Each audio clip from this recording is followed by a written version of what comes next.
Welcome back, everybody, to episode 36 of Marketing Matters. Marketing Matters is, of course, our weekly web series here, presented by OneSEO, where we talk all things IT, digital marketing. We hit on a lot of the big news stories from the week before, trends, things like that. I'm Anthony Kane, an SEO strategist here at OneSEO, a co-host of Marketing Matters. I'm usually joined by Lance Bachman, who's the president of OneSEO, but instead I'm joined by a friendly face to the show, Rachel Lawler. Hey, guys. Who is our PR specialist here at OneSEO, and she has been on the show few times. 4, 5. Yeah, sometimes you can hear me in the back. You never know when Nikki. She's always in here one way or another. Yeah. A loyal M&M for life. Of course, but we love having Rachel on the show. It's always an electric episode. The reason why Lance is not here is because he's in Greenville, South Carolina right now, speaking at a Nexstar event. This is the second of a series. Second of three. Second of three. Yeah, and we'll also be out in California during the Nexstar Strategic Partner Expo. So it's another way for OneSEO to meet the members of Nexstar, Right. Get to know everyone a little bit more. The partnership so far has been great, and I've loved every second of working with them. So thank you to Susan and Janet for all of your help with the partnership. Shouts.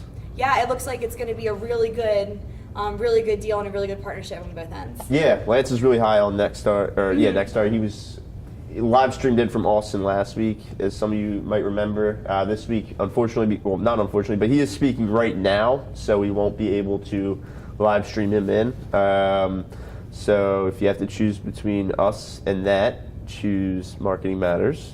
But if you're a true player, great answer. Two Always choose tabs. Marketing Matters. Just have 2 tabs open. Have Lance and then have Marketing Matters up as well. But no. It's good.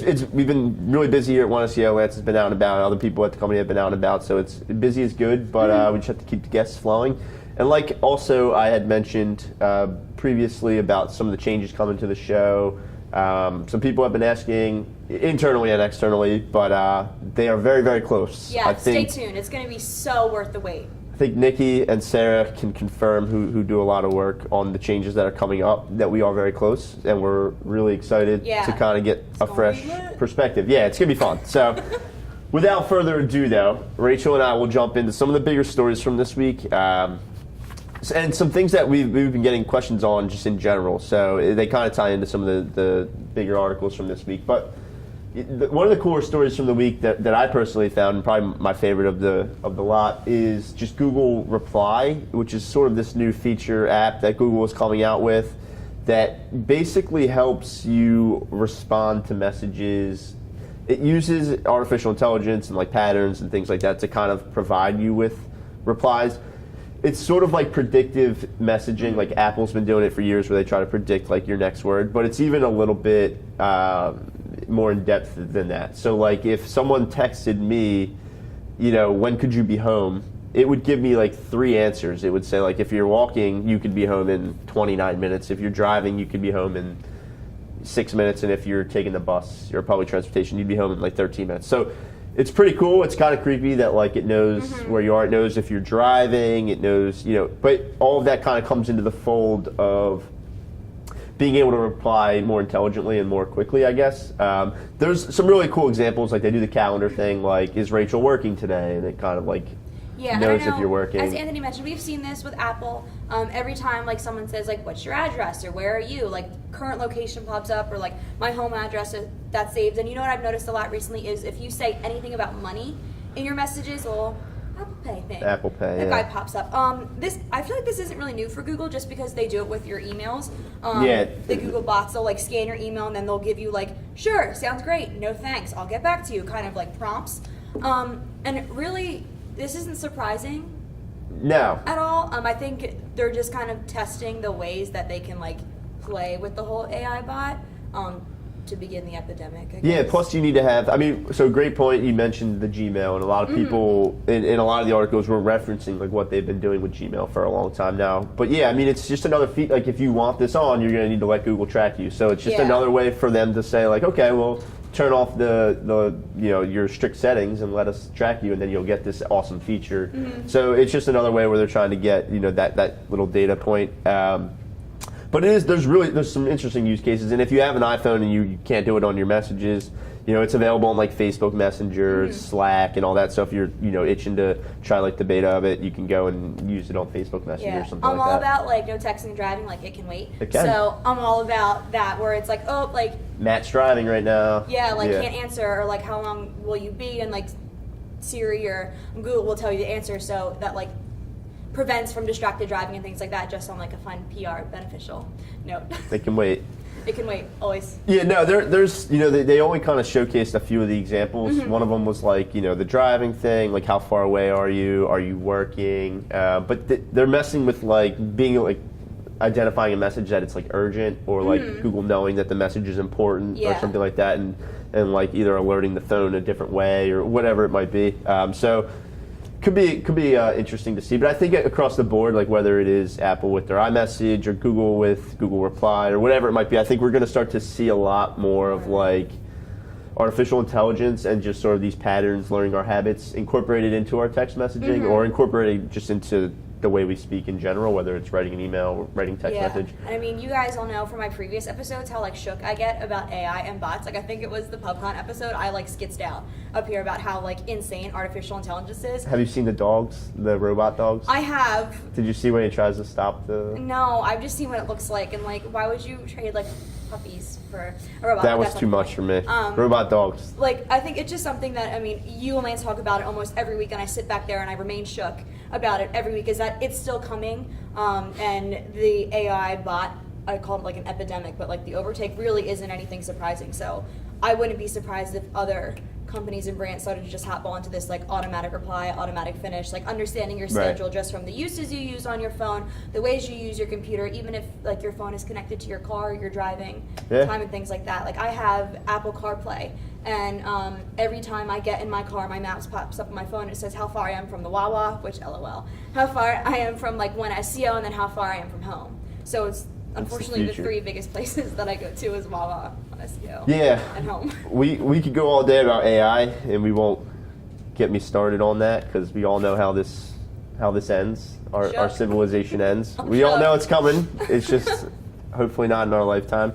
But that's really what this is, and we see it with like predictive search and things like that, and it's just going to be more and more ways that they try to insert that to, quote unquote, make our lives easier or whatever it might be. But Google Reply, nonetheless, if those that are willing to give it a shot, it's pretty intuitive. Yeah, so let us know if you like it, don't like it. Yeah, and then a funny side note about that. A lot of the articles, I think The Verge made fun of it the most, but that the future is bright to have us all just be auto-responding to each other through these messages. Yeah. I auto-respond to you, and then you auto-respond back to me, and then we go on and so forth, and that's our life. But either way, moving on to another big giant. So this is an interesting, we all know that the Echo line has a ton of products, whether it's the Echo Dot, the Echo Show, whatever it might be, the various Alexa products. They've got like their light bulbs now, the security cameras that all kind of sync to Alexa. One of the newer products that is now available to purchase, if you're invited, I'm not sure the criteria, whether you've purchased Echo products in the past or maybe it's for Prime members. It's exclusively by invitation only though, so if you were to go to Amazon.com and try to buy it right now, you wouldn't be able to. One of our coworkers was invited to it though, so which is why BJ was invited, so not surprised. Not surprised whatsoever. He orders a lot from Amazon. So maybe that's the criteria, order a lot from Amazon. But either way, it's called the Echo Look, and this, to some people, is where they kind of draw the line and say, like, okay, maybe we're taking this a little too far. But from what I've read and from what people are saying, they've come to love this product. So here's what the Echo Look actually is. It's a short little stand basically that's got some flashes on it, like a camera flash, and it's got a camera, so it takes basically a quick little 6-second like picture or video of you wearing an outfit, and then it'll be able to showcase what you would look like in all these other different outfits. Now, of course, this would likely link to like, hey, if you like that so much, you can buy that shirt, or you can buy that look. Another pair of jeans, here's American Eagle, like things like that. Have you ever seen Clueless? I'm sure you haven't, but you might have. I don't think I have. Okay, well, for the viewers who have seen Clueless, this reminds me of Cher's closet, where like she literally goes through her cute little pad and she's like, what am I gonna wear today? And just swipes, it's going to be like a real life Cher outfit picker. Perfect. Which makes me sad that you don't know what it is. I don't. Y'all should. But I believe you. Movie. It sounds like exactly like what this is, though. Yeah, so, but I think there's ways for even advertisements too. Like if there's a sale or something happening, then like I mentioned American Eagle jeans because that's what I have on today. But you know, like if it catches you wearing jeans, they'll be like, oh, American Eagle's having a sale. Right. Or vice versa. I think like what I can compare it to the most is like a lot of brands do shop the look. Mm-hmm. Like you're scrolling through a magazine and like or online and you see somebody, you can like shop exactly what their look. It's like shop the look but for yourself. Like you see what you look like in various different outfits and then you can buy. Like Cher from Clueless. Exactly. Clueless like was Cher. way above this. They should probably give some props to Clueless then. But it's basically getting. It's geared toward the female demographic, and that's made very clear just across the board. Like if you go to that product page, there's never a mention or a picture of like a male. It's always it's all female. That's not to say that anybody can't use this product because I'm certainly sure that this product, if it takes off, is going to be used by plenty of people. But that's sort of the way it was geared. But it is an interesting play, and at first I was like, I don't think anyone would really use this, but from what I've been reading, people are like, oh, I'm falling in love with this product. That's so funny. Some like, funny. I don't picking out my clothes in the morning. I don't think I'd ever. I think I already have like a Kohl's problem, so having this ability I would just like buy way too much retail therapy, but there's some funny. Kohl's Cash though. Yeah, Kohl's Cash. Some funny features about the Echo look. So you can actually get a second opinion on which outfit looks best. That's what I would need. With something called a style check, which uses machine learning again, like we always talk about, and actually advice from fashion experts.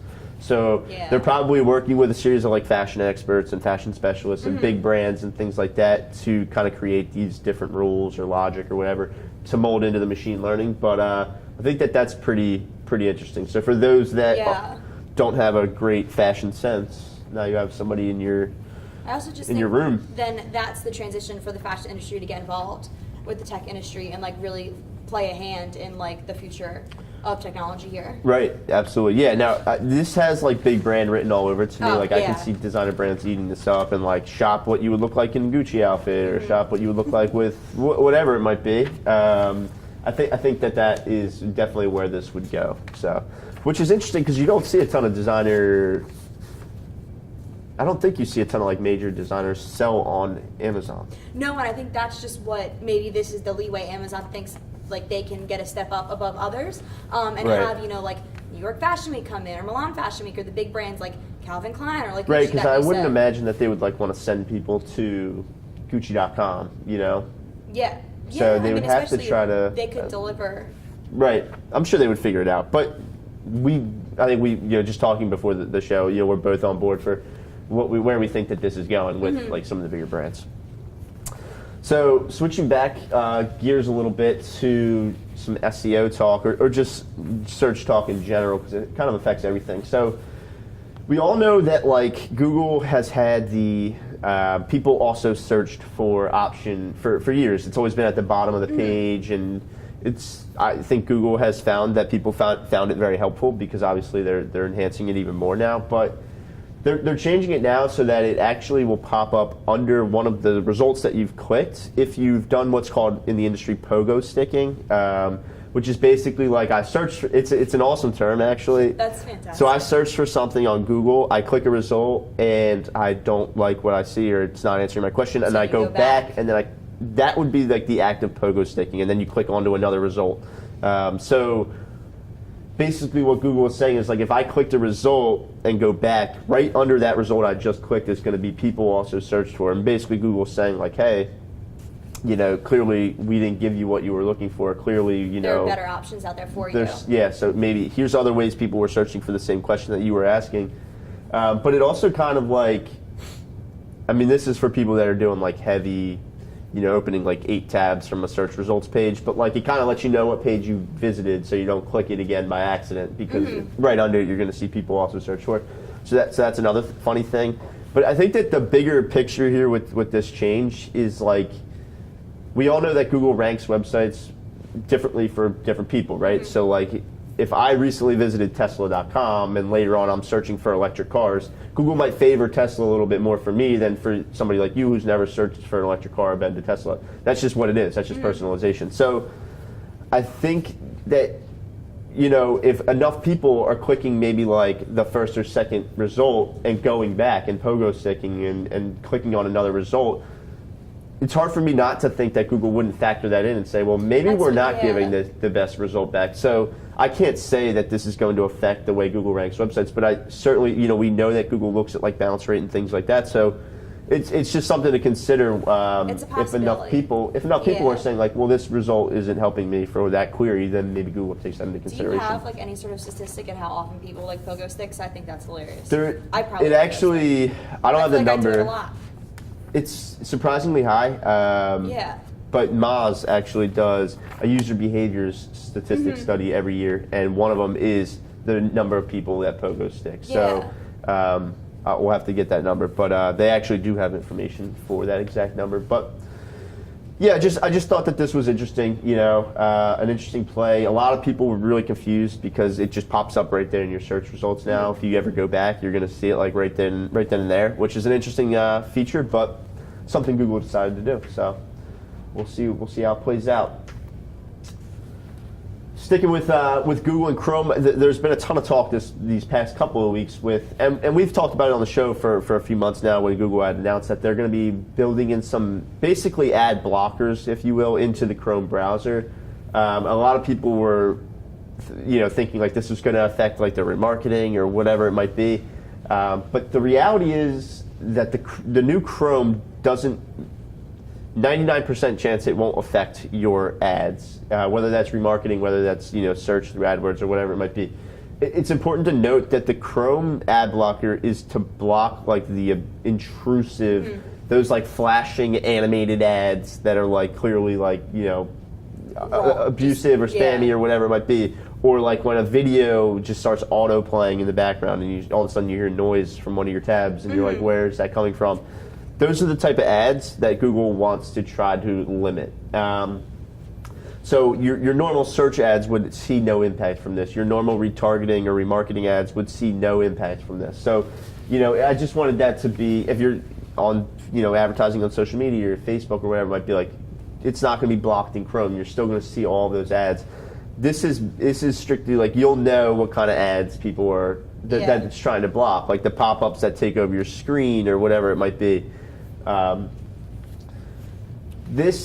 couple of things to note about this is that this all comes from the Coalition for Better Advertisements, or the Coalition for Better Ads, which is an organization that Google is actually a part of, Facebook is a part of. There's a list of companies that are a part of this, and they sort of get together and decide what's considered a good user experience as far as advertisements go. What can we do to create a relevant experience, a good user experience? And they came to this conclusion to sort of say, these are the type of ads that we think are intrusive, that we don't want to show. So it's only going to be affected on Chrome. You know, obviously if you're searching on Safari, it's not going to have any impact on that, although Apple is doing their own thing. Firefox, for example, it's still going to show. But we wanted to touch on this because there were a ton of questions like, you know, how is the new Chrome ad blocker going to affect, you know, my specific campaign or my specific ads. Especially because that web browser is so, I don't know if it's the most. I think it is. Used, but like, I know I use it. Everyone in the office, I think, uses it. Right. So, good to stay knowledgeable. Yeah, I think a lot of companies sort of opt to use Chrome because of like the G Suite, and it just works nicely with like calendar and email and all the extension options and things like that. So definitely wanted to touch on this, and for those that are wondering how it sort of works, it's a little fuzzy how Google is deciding like what's an intrusive ad or what should be blocked on Chrome. But for the most part, again, it's machine learning. And they're looking for specific patterns in these types of ads. It's not like somebody sitting in a basement, you know, saying like, "Oh, this ad's gonna be bad." It's not a manual process, basically, is what I'm saying. So, something to keep in mind though with the new Chrome ad blocker. And if you are getting annoyed by those ads, consider a switch to Chrome. It's what I recommend at this point. Yay, Chrome. Yay, Chrome. So, Rach, I'm excited to get your feedback on the possibility of Facebook getting a dislike button. So we all know that it used to just be a like button, and then they sort of added on ice, and then they added love, haha, wow, reactions. angry and sad. So angry and sad are kind of like a dislike, but there's no straight up dislike button. Yeah. Personally, I think having a dislike button just opens the doors for negative energy. Oh, boy, please. It really does. Like, why would you dislike anything? I mean, that's true, but it's just rude. I'm sure you're going to get to it, but like, I think right now, I think it's a moot point. There's no reason to add another reaction on there, like for all the Facebook moms to lose their heads over.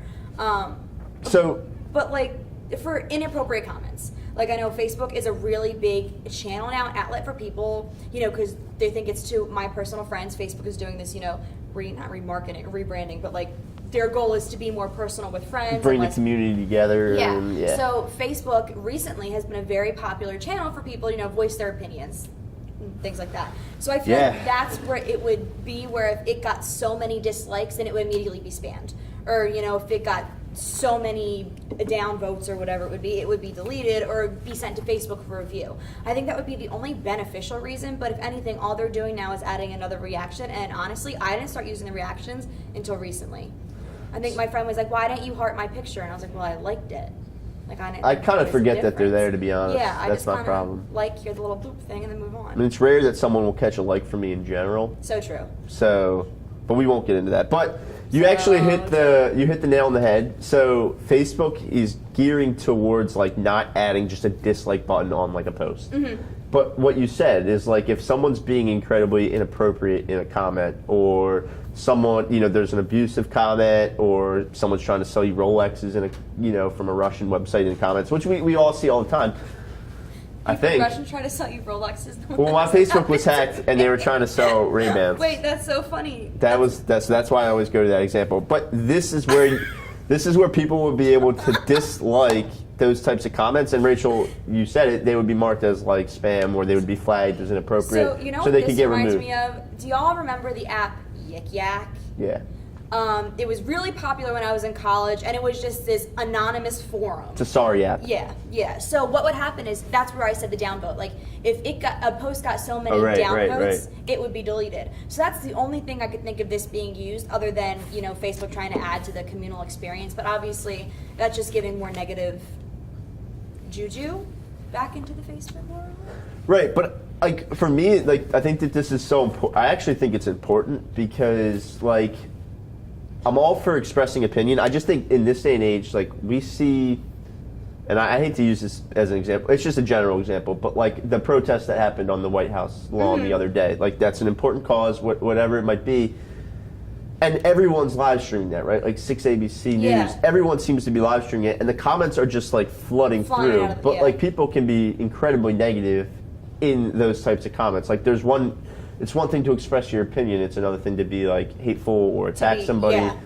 I think that's a perfect example, because instead of having thousands of people see that comment for no reason, just remove it would instantly probably get downvoted and just removed. Like, so I think that we're both in agreement, Sarah, that if they were to get some sort of dislike, for Facebook to use it to their advantage and not just have it as like a frou-frou reaction that falls into the line of reactions there, use it for the sake of like flagging inappropriate comments, flagging abusive comments, so then it's not like, you know, if you do it now, you go through this whole process of like telling Facebook why you thought it was wrong, picking up from a venue, but it's better user experience. It's faster, you get it done quicker, you know, and then the comment is removed, and then for things like news or big events that happen that might not be so positive, it just removes it. Yeah, and it's a quick little like one click thing to kind of flag a comment as inappropriate and move on. And you know, in a day and age where our president goes live on Facebook, and like where news channels go live on Facebook. Like, Facebook really, I think, took advantage of the live, especially now, just because every time I go on Facebook,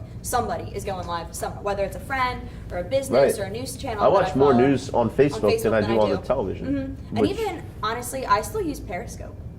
Like, I'm still near and dear to Twitter. Like, I will forever be. Twitter's never going to die. I am forever going to be Twitter's #1 fan. I tweeted the other day. Did you? I did. I retweeted you. Oh my God, you did? Yes. I have Sorry, multiple- sidebar combo. Like, so about Twitter, but even still, like, Twitter, they use Periscope, they don't use Live, and that's where I see a lot of my news. Right. Just because you're scrolling and you click on it, so. I think it's a cool way to, like, I think it does kind of go with that goal of bringing the community together. It's a crowdsourced way of, like, monitoring people for being, like, Yeah. scumbags, basically. So I think it's good. I don't think we need more reactions on, like, No. everyday posts, things like that. There's no need for that. I think for what they want to do, because I'm pretty sure the direction they want to go is what we were just talking about. It sounds like that's the direction they're going to go. It's the smartest for Facebook, and I think it would be really beneficial. And it would then being, like, not attacking or, like, being a step ahead of the news that could possibly happen with all the protests and things like that, you Right. know? So, I think I speak for both of us when I say we're very on board for the Yeah, I also think, dislike, comment the button, Facebook whatever you want community to is call just it. going to go nuts because, like, everyone wants a dislike. Like, even when I was in high school. It's been an ask for Yeah. years now. Yeah, it's kind of funny to think about. It's always a recurring ask, a dislike button. I don't really care it's for one. 2018. I don't think we need it. You But- just said you did. No, I don't think we need it for what you're saying. Oh. Like a like and then right next to it a dislike button Yeah. on like That's my fair. posts. But because I don't want anyone disliking my posts. But moving on, there will be a Marketing Matters next week. It might be with Rachel again. I will not be here. I We're will losing be Anthony on for vacation. the happiest place. I'm going to the most magical, happiest place on earth. Yeah, Disney happiest World. place on earth. So I'm going to cry about it because Disney is my favorite place in the whole wide world. Yes, so I won't be here, but there will be a Marketing Matters episode 37 next week, so be sure to tune into that. Also, I think we're cutting it short a little bit, which gives you guys some time to check out Lance if he's still speaking. If he's not, be sure to go back and throw him a like and give him a watch. I'm sure it's awesome. Rachel, thank you for coming on, Yeah. though. As always, super fun. It's been fun. Thanks to you guys for watching episode 36 of Marketing Matters, and we'll be back next week.